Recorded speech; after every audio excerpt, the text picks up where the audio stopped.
Kak Aiman Ricky ini yang menambah energi positif di dalam diri kita. Karena itu pasti berefeknya tuh luar biasa banget. Aku lagi gelisah, lagi nggak punya uang, jadi kayak bahagia, bahkan bisa pulang dapat uang. Itu tuh yang heran.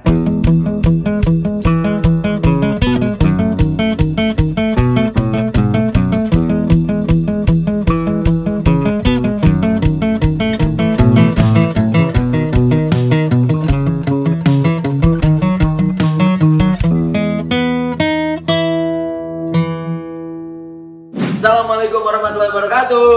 Waalaikumsalam warahmatullahi wabarakatuh. Hai gengs, welcome back to my channel Aiman Ricky Vlog. Geng, seneng banget nih kali ini di rumah kedatangan tamu istimewa. Ini ada Reza Ran. Bukan vokalisnya Ran, tapi ini namanya Reza Andrian gitu. Jadi sebagai informasi nih gengs, Reza ini teman lama, udah lama banget, mungkin udah 10 tahun gak ketemu ya.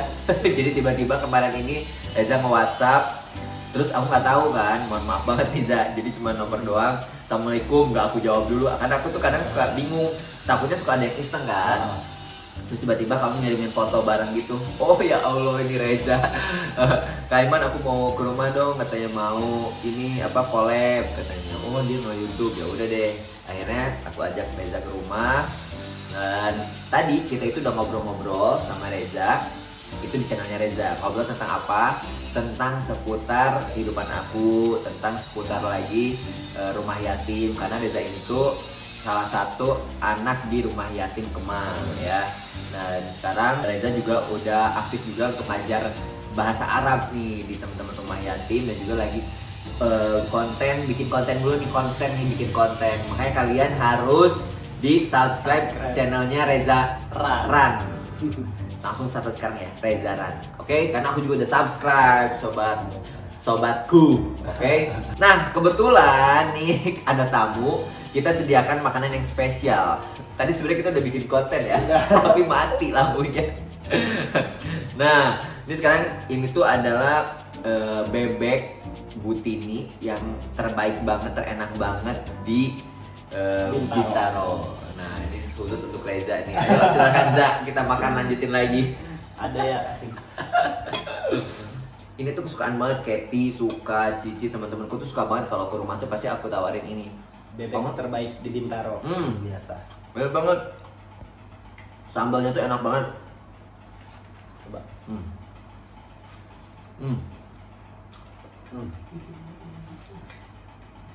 Ini gengs, tuh sambalnya. Tadi bebek apa kan? Bebek Butini. Bebek Butini. Teman-teman kalau mampir di Bintaro nih enak banget bener. Bebek Butini. Luar biasa. Bebek Butini. Kalian bisa order di Grab, Gojek. Ini aku nggak endorse ya, cuman bisa pengen memakmurkan yang punya usaha. Za, Iya kak. ini kita udah ketemu 10 tahun. Kamu terakhir ke rumah ngapain? Kemana? Terakhir ke rumahku tuh waktu acara apa ya? Malam tahun baruan. Aku terakhir inget sama ke rumah Kak Aiman Ricky. Kita habis shopping bareng. Kemudian setelah itu main shopping dibayarin sama Kak Aiman. Wah, itu luar biasa. Sama teman-teman kita. Kemudian main ke rumah Kak Aiman. Malam tahun baruan kita nyalain petasan di atas atap rumahnya Kak Aiman itu. Wah, 10 tahun yang lalu. Iya. Dan itu tuh dulu aku tuh baru berdiri nih rumah, jadi baru jadi rumah ini. Terus ngajakin teman-teman rumah yatim, dan karena aku tuh bingung tahun baruan ngapain ya, kemana ya, daripada yang nggak jelas.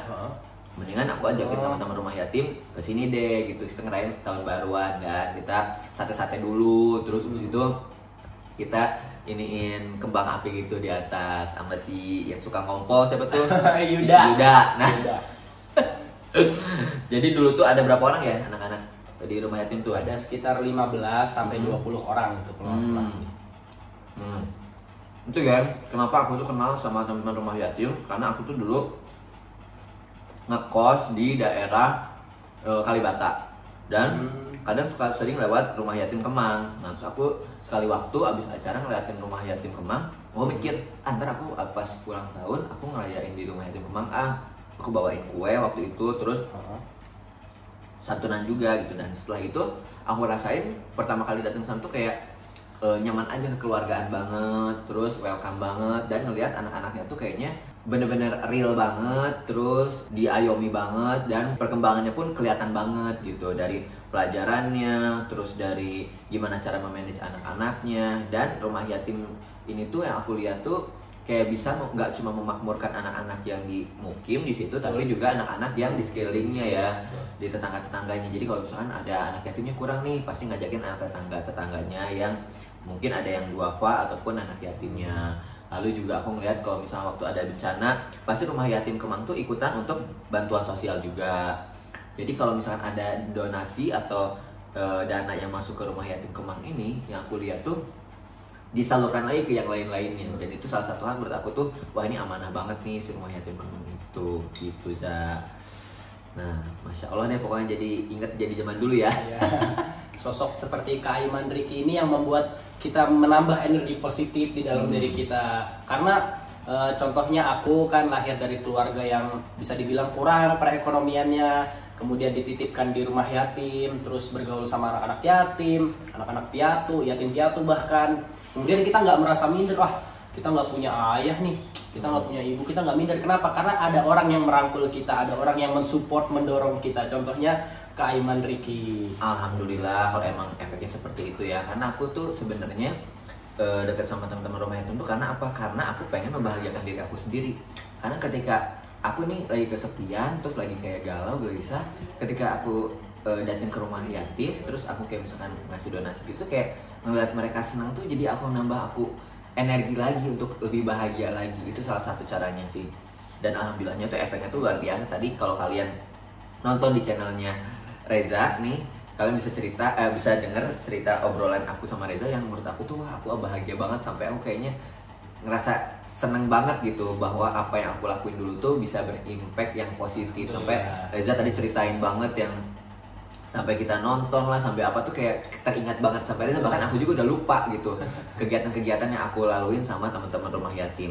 Karena sesering itu ya aku dulu kegiatan sama teman-teman rumah yatim ya.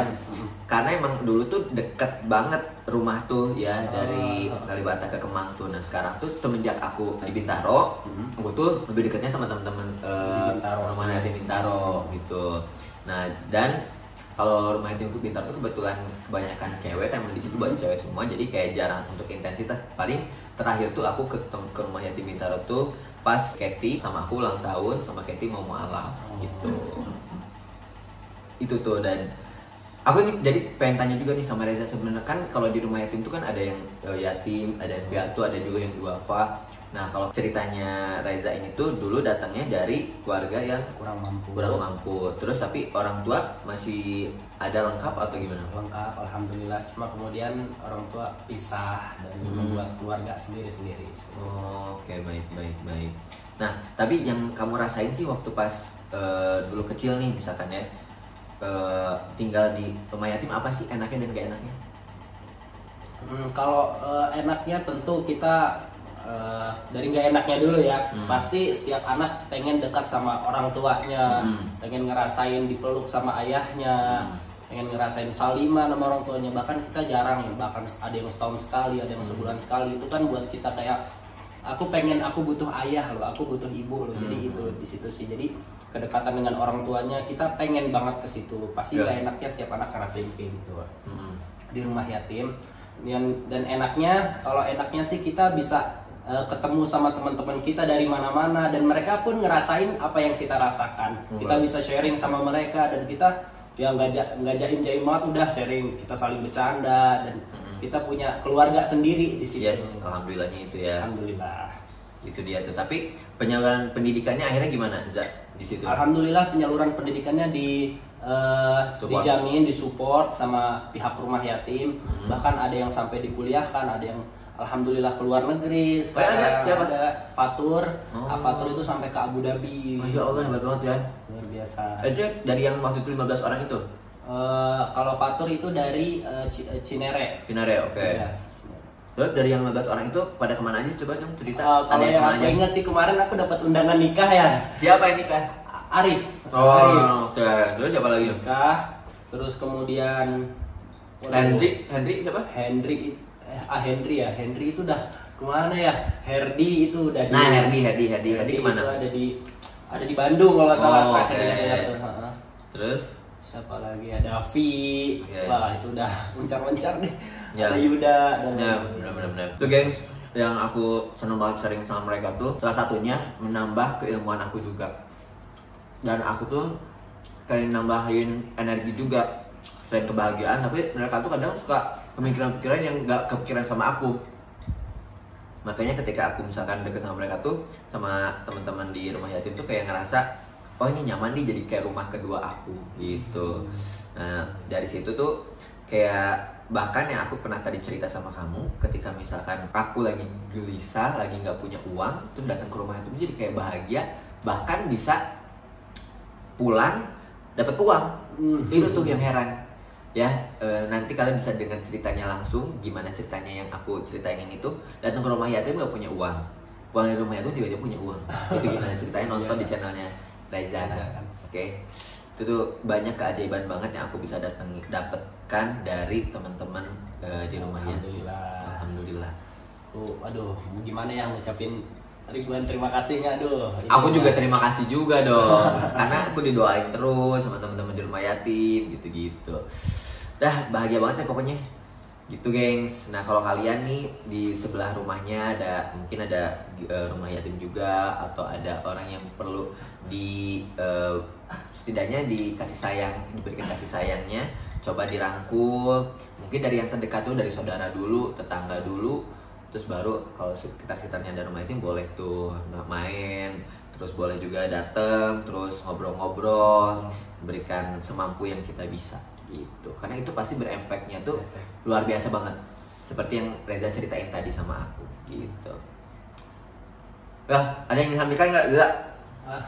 Silakan. Ya kalau dari aku pribadi sih, ini kita dapat banyak pelajaran berharga, dapat banyak motivasi juga, bahwa kita harus peduli sama lingkungan kita, peduli sama mereka yang membutuhkan kita, karena mereka juga butuh kasih sayang dari kita, mereka juga butuh banget sama perhatian kita gitu.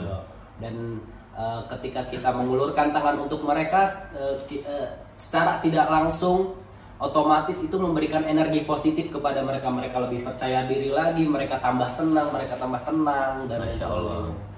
Oke, luar biasa banget ya. Ini dari tadi ngobrol-ngobrol, Reza nggak makan nih. Makan kok. Ini sambelnya sambal terbaik di Bintaro guys tuh. Yes, bener banget guys. Jadi menurut kamu nih kalau kasih nilai berapa nih? Aku tuh punya kode. Kalau enak banget. Oh gitu. Kalau enaknya lumayan. Kalau enaknya biasa aja. Gitu. Oke, siap. Kasih nilai ya. 1, 2, 3. Nah, itu gengs. Dan aku tuh biasanya ya di akhir segmen itu selalu ada kata bijak. Apa sih yang bisa kamu berikan sama teman-teman, kata bijak di hidup kamu, atau yang bisa bikin kamu tuh kuat di hidup kamu tuh? Silahkan bagikan. Aduh, kalau ngasih gitu-gituan saya masih mungkin pinter loh nih Reza. Ayo Za, bagikan. Ya mungkin teman-teman lebih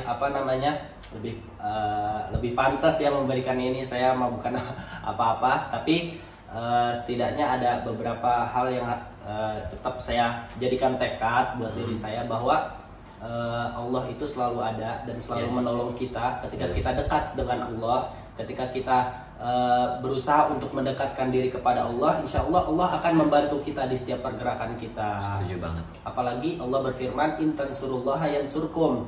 Kalau kalian tolong agama Allah, maka Allah akan tolong kalian.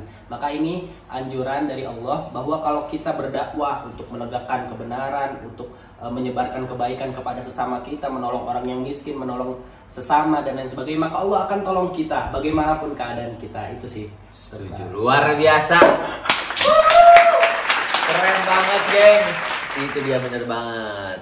Kalau kita pengen dapetin apa yang kita mau, kita deketin tuh, deketi Allah gitu. Seperti kita pengen punya pacar yang cakep nih, udah ada nih orangnya nih, kita deketin, pepet terus Allahnya. Nah, insya Allah pasti bakalan Allah juga sayang sama kita, bisa mengabulkan keinginan kita gitu gengs.